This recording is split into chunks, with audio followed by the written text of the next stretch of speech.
उनके इस लीडरशिप को और एससीईआरटी की जो ये पूरा ये करिकुलम को कंडेंस रिफर्बिश बनाने में जो भूमिका रही है, हम लोगों ने मिल करके काम किया है। तो इसमें टीचर हो, एससीईआरटी हो, अजीम प्रेमजी फाउंडेशन हो और बहुत सारे स्टेक होल्डर की बहुत सारी बात वो सीखते हैं। अब मैं आमंत्रित करता हूँ श्री एसपी खालिद सर को। आप अपर निदेशक हैं प्रारंभिक शिक्षा में और निदेशक संस्कृत शिक्षा में और सचिव संस्कृत का अकादमी। तो आपके विशाल अनुभव हैं, है ना, का एक बहुत विशाल अनुभव इस बात का भी है कि अजीमजी प्रेमजी फाउंडेशन के तत्वावधान में आयोजित अधिगम क्षतिपूर्ति हेतु प्रभावी शैक्षणिक प्रयास राज्य स्तरीय 2 दिवसीय कार्यशाला के शुभारंभ के अवसर पर इस फाउंडेशन के स्टेट कोऑर्डिनेटर आदरणीय श्री राज्य प्रमुख श्री शोभन सिंह नेगी जी और उनके बगल पर तस्वीर रखे हुए जो मैं आपसे जो चर्चा करूंगा विशेष तौर पे, एक तो इसका संदर्भ है ही जो आपका रिफर्बिश करिकुलम बना है, लेकिन मैं उसके अलावा थोड़ा अन्य चर्चाओं पे भी जाऊंगा जो एक शिक्षक के रूप में हो सकता है कि जो आगे आपके सामने जो शिक्षा का स्वरूप है उसमें हम सब लोग मिलकर योगदान। साथियों का बहुत बहुत आभार और धन्यवाद। हालांकि आगे के 2 दिनों में लगातार जो है सर आते रहेंगे। डायरेक्टर मैडम को सुबह आना था ठीक 10 बजे, रावत सर और हम लोग इंतजारी कर रहे थे, लेकिन वो तो यहाँ गेट पे पहुंचे ही थे कि इतने में डीजी सर का एक कॉल आ गया कि ठीक 10 बजे से भारत सरकार सचिव आए हैं, तो उनकी एक बैठक थी। बांट रहे थे, तो उस दौरान मैंने एक सामुदायिक पुस्तकालय की स्थापना की थी। जो गांव में मैंने कुछ पुरातन छात्र थे और कुछ हमारे स्कूल बच्चे थे जिनको मैं ज्ञान विज्ञान समिति और पुस्तकालय की किताबें कुछ अपने पास अपने समाज अपने परिवेश से जोड़ के देखा है और वही बातें निकल के आई। तो पढ़ने का जो मेरे को लगता है कि सबसे हमारा उद्देश्य क्या है, पढ़ तो रहा बच्चा लेकिन वो समझ के साथ पढ़ रहा है। उसने कहानी सुन ली, कविताएं अपने सुन ली, वो ध्वनियों को मिला रहा है कि पहाड़ की बारिश में ऐसा होता है, उसमें हमें क्या क्या दिक्कतें आती हैं। तो इन चीजों को बच्चे अपने साथ आत्मसात कर पा रहा है, ये चीज मुझे उसमें थोड़ा सा अलग से लगा और बहुत अच्छा आपका रहा। धन्यवाद सर। बहुत पेरेंट्स के साथ एक मीटिंग करी कोविड के नियमों का पालन करते हुए। तो उसके बाद फिर हमने मोहल्ला क्लासेस लाने की भी कोशिश करी। भौगोलिक दृष्टि को देखते हुए मैंने अपने शहरी क्षेत्र को 3 भागों में बांटा हुआ था। तो उन 3 भागों में 2-2 घंटा जा आप देख रहे होंगे कि इसमें बच्चा उन शब्दों को जो अमेरा वगैरह शब्द हैं उनको पहचान भी रहा है और उनके पास जाके कर रहा है। तो उससे क्या होगा कि बच्चों की उस पोएम के प्रति समझ भी बनी और सुनने तार के साथ वो गा भी रहे थे। इसी के पैंडेमिक के बाद, पैंडेमिक के लगभग 18 मंथ्स के लॉन्ग गैप के बाद मेरे स्कूल्स दोबारा खुले, तो मुझे अपने स्कूल की टोटल एनवायरनमेंट में एक ड्रास्टिक चेंज देखने को मिला, क्योंकि स्कूल अचानक ही एक अनप्लान्ड वे में बंद हो चुके थे। ये जो लॉस था, ये लॉस था बच्चे की रूटीन में, उसके स्ट्रक्चर में, उसके डिसिप्लिन में और उसके सोशल इंटरैक्शन में। क्योंकि पैंडेमिक से बचने के लिए जो and the most important thing which I felt that she is also a member of DRG English and editor. Very well, whatever they have done. Because see, it's the quality of a person, what you are doing, and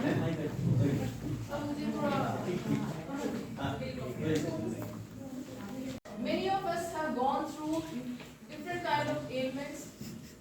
Some of us have lost our loved ones in that pandemic. So it was very difficult to come on the track or live a normal life. So everything seems quite new. के बाद आपने एक paper है मैंने क्या जाना, तो मैंने एज अ टीचर ऑब्जर्व किया कि हर बच्चा ऐसा नहीं होता जो बहुत एक्सप्रेसिव हो, चाहे वो बोलने की बात है, लिखने की बात है। तो उसमें अगर हम अपनी तरफ से हर बुक के पीछे अगर हम पेपर लगा रहे हैं तो कुछ एक सवाल हम अपनी अभी नहीं बोलना, बाद में हम लोग डिस्कस कर लेंगे। तो इसको किसी पे खुद पे लेने की जरूरत नहीं है कि हम डिस्कशन नहीं कर पा रहे हैं, बाद में इस चीज पे डिस्कस कर लेंगे। Thank you very much ma'am. Now third English being the third language, most of the learners are the first generation learners, and it takes a backseat. Most of us, like when we teach in the school, तो देखते हैं कि it holds a backseat, right? So here, seeing these these two pictures, we see that, and that this art, taking visual arts in the classroom, will help us in perspective building. What the student's point of view is, उसको जानना बहुत ज़रूरी है उसके लिए. And yes, of course, different ways of resembling culture and concept. Through this experiment or through this study, मैंने एक कोशिश और की है कि बच्चों को एक कल्चर से परिचित कराना, क्योंकि कल्चर हम बोलना केवल काफी नहीं है. India is my country and all Indians are my brothers and sisters. Let them take to India. तुम भी सीख सको, हम भी सीख सके, लेकिन तुम कितना ज्यादा सोच सकते हो. तो मैम अभी तो बहुत अच्छा लग रहा है, लेकिन बाकी आप स्टूडेंट्स आए और उस चीज को और बेहतर करें और यहाँ से काफी सारा चीज सीखे जाए. और अब तो चैलेंज प्राथमिक स्तर पर बच्चे की समझ उसका नहीं बना पाते हैं, तो ये गैप उसकी बड़ी कक्षाओं में भी देखने को मिलता है. प्राथमिक कक्षाओं में इसलिए बहुत जरूरी हो जाता है कि जो भिन्न का जो भी समझ है, जो अवधारणा है, वो मूर्त रूप में बच्चे की जो है उस पर समझ बन सके. क्योंकि हमारी जो प्राथमिक शालाएं हैं, प्राथमिक कक्षाएं हैं, वो शुरुआती चरण में और हमने विद्यालयों का रुख किया और बच्चे हम तक पहुंचे और हम बच्चों तक पहुंचे, तो परिस्थितियां बिल्कुल बदली हुई थी.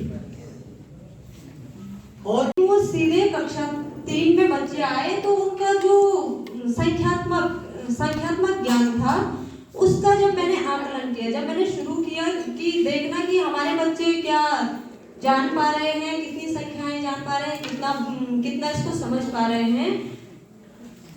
श्री दीपक चंद्र पांडे सर का आपने कक्षा 6, 7, 8 में भाषाई कौशलों को लेकर को शामिल किया है. मुख्यतः यह प्रार्थना सभा, लोकगीतों, गायन, कविता और कहानी आदि इसमें शामिल किए हैं. बच्चों में अभिव्यक्ति कौशलों का विकास, इस पे ये मेरा टॉपिक है. इस टॉपिक पे हम बात करना चाह रहे थे. ये असल में टॉपिक ऐसा है कि अभिव्यक्ति कौशल एक ऐसी प्रक्रिया है जो जीवन पर्यंत चलती रहती है. ये हम अभी यहाँ सेमिनार में भी आए हैं तो हम अपने अभिव्यक्ति कौशलों का विकास ही कर रहे हैं किसी न किसी रूप में. तो ये प्रक्रिया एक ऐसी है कि इसको जटिल प्रक्रिया भी कह सकते हैं, लेकिन बच्चों के लिहाज से देखा जाए तो हम बच्चों से ऐसी उम्मीद करते हैं कि हमारे कक्षाओं में बच्चे जो हम उनको बता रहे हैं उनको अभिव्यक्त कर पा रहे हैं, वो बच्चे उनको अभिव्यक्त कर पाएँ या नहीं कर पाएँ, कैसे करते हैं. तो हमने जब देखा कि कोविड का जो टाइम आया था, लगभग 2 साल हमारे बच्चे दूर रहे थे हमारे विद्यालयों से, तो बच्चों में अभिव्यक्ति कौशलों का विकास हमारे विद्यालयों से ही शुरू होता है. घर पे बच्चे हम लोगों के साथ, फैमिली के साथ, भाई बहनों के साथ इतने फेमिलियर होते हैं कि हमें उन कौशलों का पता नहीं चल पाता है. विद्यालय में अननोन माहौल में अपने साथियों के साथ, शिक्षकों के साथ बच्चे बातों को अभिव्यक्त कर पाते हैं, तो वो हमें ज़्यादा अच्छे तरीके से पता लग पाता है. तो इन 2 यहीं आके ही सीखा. पहले तो हम भी प्राइवेट में पढ़ाते थे, तो वही बच्चा रटंतु विद्या अभी भी चल रही है प्राइवेट स्कूल में, लेकिन हमारी अपेक्षा हम लोग जो सिखा रहे हैं वो प्राइवेट स्कूल में नहीं सिखा रहे थे. लेकिन मेरा मानना है कि जैसे मैंने कक्षा 1 और 2 ली, हिंदी पहले की बात करती हूँ, हिंदी लेती थी, तो हिंदी हम लोग पहले बोलते थे कि बच्चा कुछ नहीं सीखता है. वो नाकाफी था जैसा चल प्रोजेक्ट. तो रीडिंग कॉर्नर, जब ये कॉन्सेप्ट सरकार का आया, हमें लेटर मिला कि रीडिंग कॉर्नर, विद्यालय में 58 बच्चे थे, तो मैंने डिसाइड किया, हम सभी लोगों ने, हम सारे टीचर्स मिलकर मीटिंग करते हैं, ये डिसाइड किया कि हम 58 के 58 बच्चों को एक साथ लेंगे. अब समस्या ये हो गई कि एक साथ लेंगे कैसे, क्योंकि कोई बच्चा इतना है, कोई इतना है, और all have different mind levels also. तो हमने ये किया, हमने डिसाइड किया, चेंजेस हमने देखी, तो उनसे उभरने के लिए और जो पहले की जो सिचुएशन थी वहां तक बच्चों को ले जाने के लिए हमने क्या किया. सबसे पहले प्रार्थना सभा पहले भी होती रही है, लेकिन मैं जब कोविड के बाद विद्यालय खुले तो मुझे लगा कि इसमें थोड़ा सा कुछ चेंज किया जाए. टाइम का इशू था, क्योंकि teaching curly locks to, I think you were saying that you were teaching that curly locks, and even class 1st and 2nd kids could tell ki yes papa beer or mama beer. They were able to say that, है ना. So it was because ki you included those kids also along with those class 5 students. तो ये भी बहुत एक important थे. So it was a very good presentation. Thank you. जनपद से आप लोगों के समक्ष अपने विचारों को प्रस्तुत करने जा रही हूँ। हालांकि ये असंभव है कि एक सीमित समय में एक अध्यापक अपनी बात कह पाए, ये थोड़ा सा मुश्किल होता है, पर जो कुछ भी है थोड़ा सा एक हेडलाइंस जो है कुछ आपके सामने है। तो मैं ज़्यादा न कहते हुए ये आपके सामने रखती हूँ कि विद्यालय में बना रखा है और इसको देख कर भी दूसरा क्लास 3 का बच्चा है, उसकी फोटो है यहाँ पे, आगे पिक्चर है उसकी, वीडियो में नहीं है मेरे पास अभी अवेलेबल। तो उसने वर्किंग फैन पहले इसने बनाया था, तो इसको देख करके उसको ये लगा कि अरे वाह, ऐसा तो मैं भी कर सकता हूँ, और उसने भी बनाया, मतलब प्रैक्टिकल वे में अप्लाई करा बच्चों ने। तो मुझे लगा कि कहीं ना कहीं शिक्षण जो है वो थोड़ा सफलता की ओर जा रहा है। धन्यवाद। देख रहे हैं उससे जोड़ के ही मैडम आगे की गतिविधियां कर रही हैं, जिसका प्रभाव कक्षा कक्ष में भी अच्छा पड़ेगा। बच्चों की जो समझ होगी वो उनके तरह पक्की समझ बन जाएगी। धन्यवाद जी मैम। वत्सला चौहान मैम, आपका टॉपिक था अधिगम क्षति को दूर करते हुए विद्यार्थियों को उनकी कक्षा के अधिगम स्तर तक लाने के लिए किए गए प्रयास। ठीक, तो जिसमें जैसे कि आपने लर्निंग लॉस को बांटने के लिए विद्या सेतु का प्रयोग किया है ना। और हेमंत चौकियाल सर है, तो मैं उनसे निवेदन करूंगी कि वे पैनलिस्ट में अपना स्थान ग्रहण करें।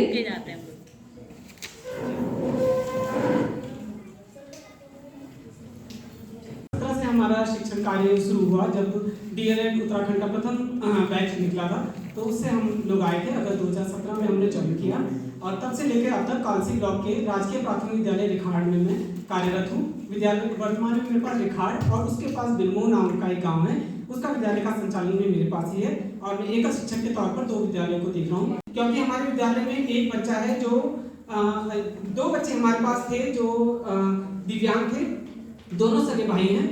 एक बच्चा सुन और बोल नहीं सकता, मेन प्रॉब्लम्स की है सुनने की, कि वो सुनता नहीं है। शिक्षण में बहुत अच्छे ढंग से प्रयोग कर रहे हैं, ये प्रशंसनीय है।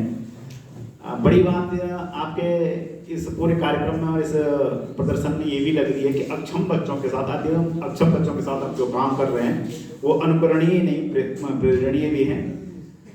एकल अध्यापक होते हुए इतना सब कुछ करते हुए और ये एनर्जी बनाए रखना, तो हम में से बहुत लोगों को शायद आपने वो दिन याद आ रहे होंगे जब हम भी इस विभाग में नए आए। तो इसी करना चाहूंगी प्रीति मिश्र मैम को, जो कि सहायक अध्यापिका है राजकीय प्राथमिक विद्यालय चटोली चमोली में, और मैम 2013 से चमोली जनपद में कार्य कर रही हैं। और बाकी अभी मैम ने बहुत अच्छे से इससे पहले सुगमकर्ता का कार्य निभाया है, तो हम मैम के बारे में पहले से जान ही चुके हैं। तो मैं मैम से निवेदन करूंगी कि मैम आप अपना प्रेजेंटेशन। अच्छा तरीका मैंने जो देखा अपने विद्यालय में वो था कि उनके साथ उनकी भाषा में कुछ शब्दों का प्रयोग करके उनसे बातचीत प्रारंभ करना।